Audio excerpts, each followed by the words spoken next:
લુખ્ખા તત્વોને પોલીસનો કોઈ પણ પ્રકારનો ડર નથી રહ્યો। એક શખ્સે ટ્રાફિક પોલીસ સાથે બબાલ કરી હતી અને ટ્રાફિક પોલીસને અપશબ્દ કહીને તેના પર હુમલો કરવામાં આવ્યો। 2 દિવસ અગાઉ પણ શખ્સે પોલીસ સામે દાદાગીરી કરી હતી। પોલીસે લુખ્ખા તત્વ સામે ફરિયાદ નોંધી કાર્યવાહી કરી છે। લુખ્ખાની દાદાગીરીનો વિડીયો પણ સોશિયલ મીડિયા પર વાયરલ થઈ રહ્યો છે। એટલે કે ફરી એક વખત આવી ઘટના સામે આવી રહી છે કે જ્યાં હવે પોલીસ પર જાણે કે આ હુમલાઓ છે તે કરવામાં આવી રહ્યા છે। ભુજમાં બેફામ લુખ્ખા તત્વો હવે જાણે કે પોલીસ કે કાયદાનો કોઈ ડર જ ન રહ્યો હોય તે પ્રકારે હવે હુમલાઓ કરી રહ્યા છે। એક શખ્સે ટ્રાફિક પોલીસ સાથે અહીંયા બબાલ કરી અપશબ્દો કહીને તેના પર હુમલો કરવામાં આવ્યો। સંવાદદાતા ભરતસિંહ ફોન લાઈન પર જોડાયા છે। ભરતસિંહ, ભુજમાં આ લુખ્ખાઓ બેફામ બન્યા છે, પોલીસ કે કાયદાનો જાણે કે કોઈ ડર જ ન હોય।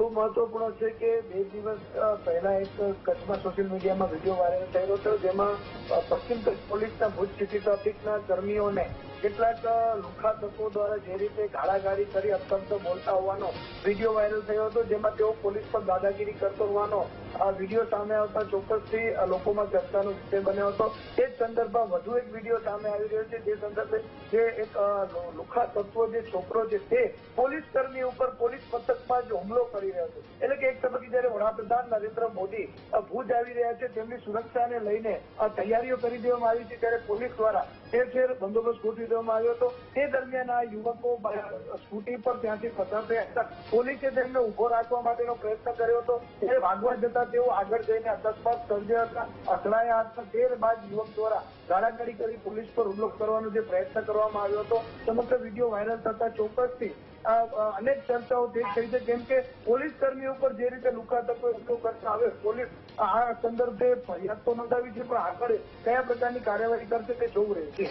બિલકુલ ભરતસિંહ, પરંતુ સવાલ આખરે અહીંયા એ થાય છે કે જે પ્રકારે એક બાજુ રાજ્યમાં આવા લુખ્ખા તત્વોને પાઠ ભણાવવા માટે કાર્યવાહી કરવામાં આવી રહી છે, બીજી બાજુ આ લુખ્ખા તત્વો છે એ દિવસે ને દિવસે બેફામ બની રહ્યા છે। કોઈ પણ જાતનો આ લોકો પર અંકુશ નથી। ક્યારે આ લોકોને અંકુશમાં લેવામાં કોઈ કાયદો કે પછી પોલીસનો જે સકંજો છે તે મજબૂત બનશે? કારણ કે આ પ્રકારે હવે પોલીસ પર પણ હુમલા થવા લાગ્યા છે, તે ન સાંખી લેવાય।